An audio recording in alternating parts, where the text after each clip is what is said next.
Morning, everyone, and welcome to the weekly fundamental podcast. I'm Rasmi Koza from Code Securities.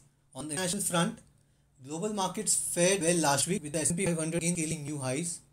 Last week, the S&P 500 rose 1.4%, Dow Jones added 1.2%, and the Nasdaq Composite Index gained 1.1%.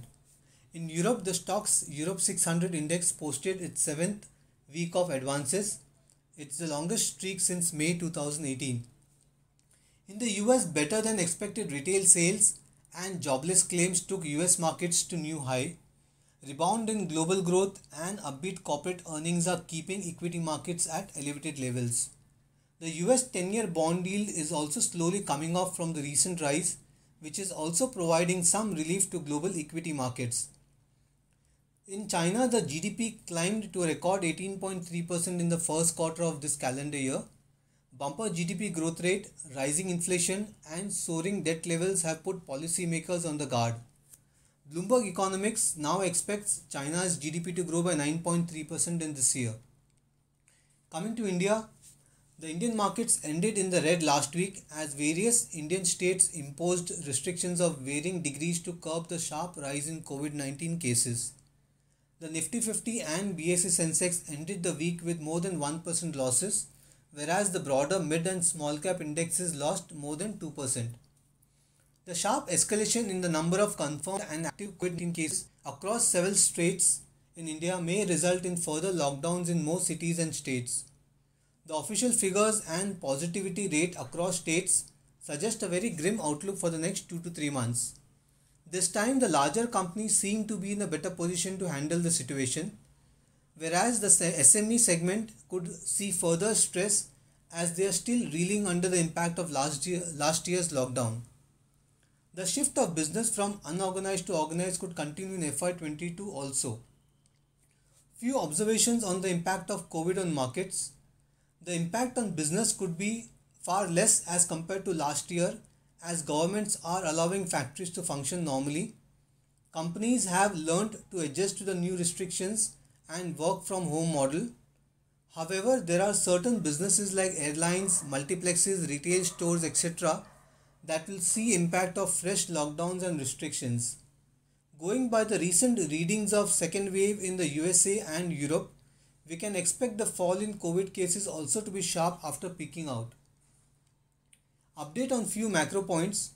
The March CPI inflation expectedly rose to 5.52% in March 21 amid momentum and adverse base effects. We expect CPI inflation to average 5.1% in FY22 as against 6.2% in FY21. The WPI inflation rose to 7.4% in March as against 4.2% in February. For IIP, the February data showed a decline of 3.6% on YOY basis and 5% on sequential basis. The loss of momentum in industrial production reinforces our belief that economic recovery seems patchy. India has seen net FPI outflows of around 3,000 crore in this month to date, which is not too alarming. We do not rule out some downgrades to FY22 estimated earnings, but at the same time, last year's low base can provide some surprise element. Given the near-term challenges and sentiment, we can expect FPI flows to remain subdued in the near term. One good thing to happen for India is that inflows during good times are very strong and outflows during bad patches seems to be minimal. Companies having decent export contribution could fare well in FY22 because of the faster recovery in developed nations. The strong fiscal support and loose monetary policies should lead to big consumption boom in developed nations. Hence, we see a lot of benefit to export-driven companies in India. On IT results, we saw profit booking after the Q4 announcements last week. Some realignment is taking shape in the IT sector, wherein stocks like TCS and Infosys, which are richly valued, are seeing profit taking on inline earnings, and underperformer like Wipro is seeing re-rating on better than expected earnings.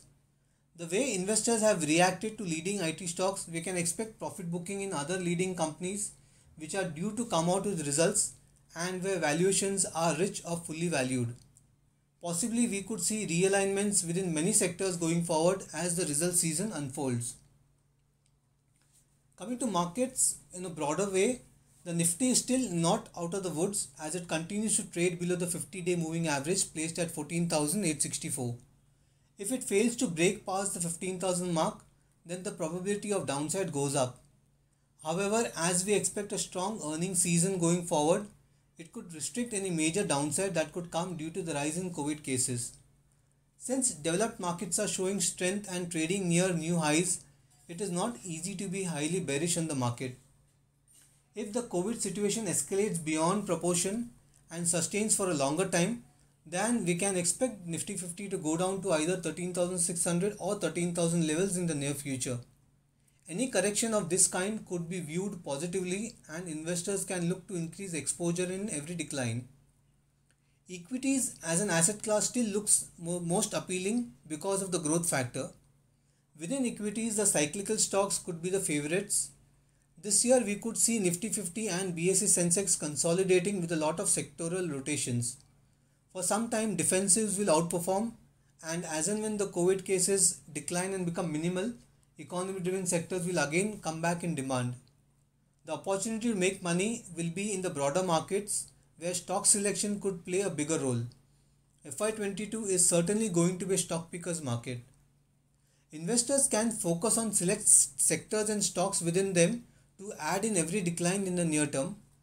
These sectors are tractors, where names like M&M and Escorts look appealing; capital goods, where names like ABB, L&T and Kalpataru Power are good; select FMCG companies like ITC, United Breweries and United Spirits; utilities like CESC and NTPC; gas companies like GAIL, Petronet LNG and Mahanagar Gas; life insurance companies like ICICI Prudential Life Insurance and SBI Life Insurance; and oil marketing companies like BPCL and IOC. So that's it from my side. Have a safe week ahead. Stay safe. Thank you very much.